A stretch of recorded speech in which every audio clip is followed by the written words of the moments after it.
El complex esportiu municipal d'Alfafar va acollir el passat divendres la 6a gala dels esports. L'objectiu era retre homenatge tant als diferents clubs esportius del municipi com a esportistes de present i de futur. L'esportista homenatjat de l'any va ser Miguel Ángel Plaza per la seva trajectòria esportiva en el món del running i especialment pel títol de campió d'Europa de marató M50. Dar las gracias al ayuntamiento en este caso, una entidad que se involucra mucho en el deporte y en este caso, bueno, pues me han elegido como el premiado de honor, ¿no? Y para mí, ya te digo, es un honor recibir este galardón del pueblo de Alfafar, donde he residido 36 años, prácticamente toda la vida, y sigo muy vinculado a él. També Mireia i Ruth Cubells, Mar Baixauli, Maria Belén Romero i Paula Arce, 5 joves alfafarenses, van ser reconegudes per la seva trayectoria en el fútbol femení. Mucha felicidad, o sea, ha sido cuando nos llamaron para venir, felicidad en casa, y cuando se lo dije a la coordinadora y todo, yo estaba súper feliz, o sea, una ilusión venir aquí, que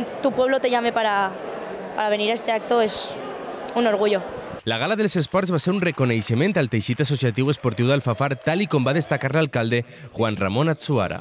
Ficar en valor lo que es el deport, lo que son les escoles esportives i el món associatiu que es dedica a l'esport. No sols és el món cultural, sinó també el món associatiu dedicat a l'esport i després tot el que comporta l'esport.